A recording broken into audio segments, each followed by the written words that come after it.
My name is Priscilla Long, and this is my one and only daughter, Kerry Long. And I have been coming to the Westport Library for the entire 35 years that I've lived in the community. And it's always been one of my favorite places, and I am here to talk about Check It Out, because there are so many things in this library to check out. And my name, as my mother said, is Kerry Long, and I also have been coming to this library for 35 years. Right. I remember when it was across the street in where Starbucks is now, so there's a long time.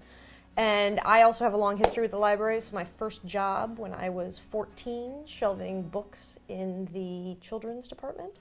And I've always loved libraries, and now I am one of the co-directors of Staples Players at Staples and a photographer around Fairfield County.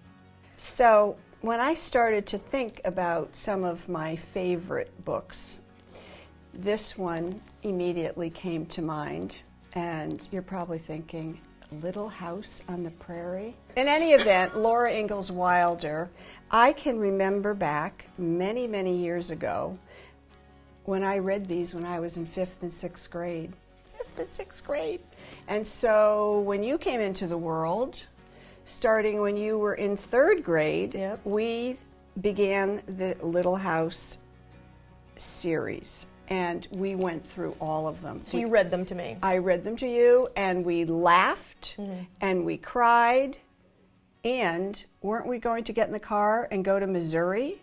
Yeah, we thought about it. I still would like to. Yeah, and go see Laura Ingalls Wilder's house in Missouri. We just never did that, though. And I picked this one in particular, Little Town on the Prairie, because I think this is the one where Laura meets Almanzo Wilder, her beloved. And I remember when you were reading it to me, I think we were on vacation. We were in like Arizona or Utah or Colorado or something. And I have this distinct memory of being in this hotel room and you reading this stuff about all this romantic sleigh rides with Almanzo, and thinking that it was just the most romantic thing that I had ever heard, ever. It probably was at that age, right? I was, 7 or 8. And so subsequently, my husband and I read the entire series to our daughter, who's now 12, starting when she was 5 or 6.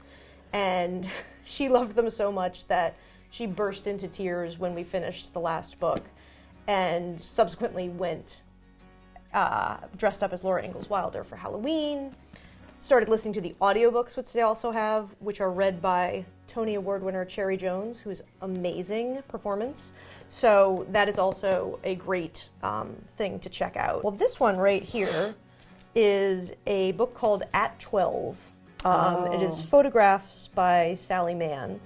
As a photographer, Sally Mann was one of the first photographers that I really, really loved. And what's sort of ironic about this now is that I loved this book as a young woman, and now my daughter just a week ago turned 12, and this is a book, a monograph of photographs that Sally Mann made over the course of several years of all of girls at that age of 12 or around there, and there's some little commentary about them and just sort of being at that age of not quite being a child, not quite being an adult, and they're really moving, beautiful photographs that she took with a large format black and white, large format camera. So she is a favorite of mine. I'm going to do this one because I read this really recently, so I can actually remember what it was about. I actually listened to the audiobook of this, and the audiobook was wonderful. It's read by the author.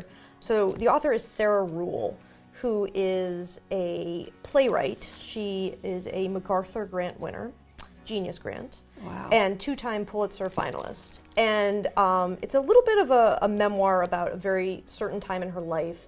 She had a high-risk pregnancy, gave birth to twins.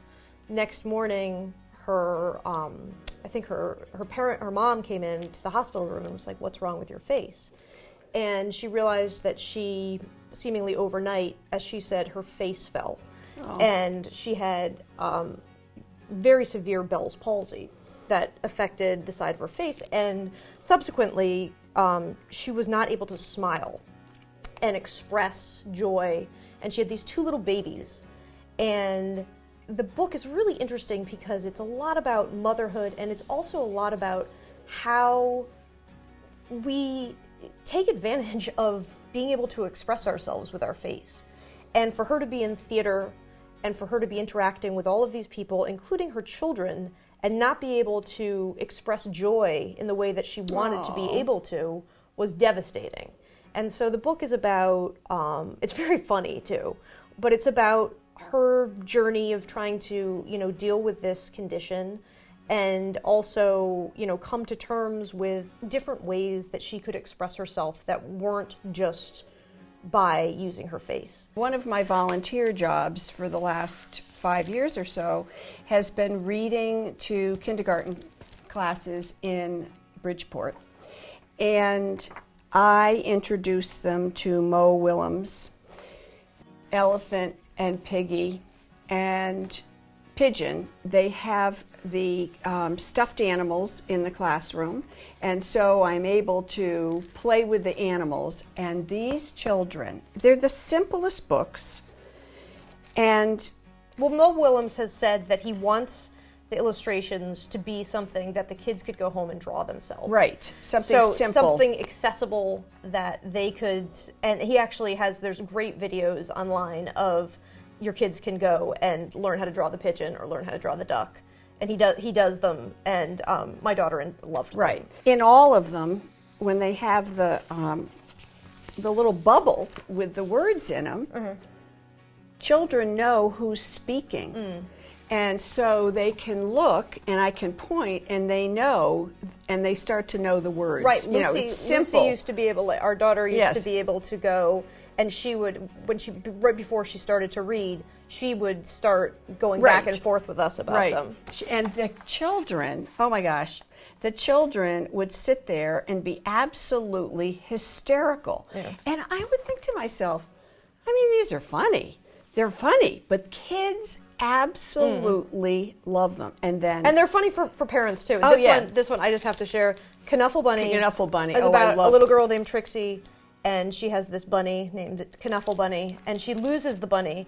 And there's this sequence where her dad says she's having an absolute fit on the streets of Brooklyn, like just what a throw down. And her dad says, "No, please don't get fussy," said her daddy. Well, she had no choice. Trixie bawled.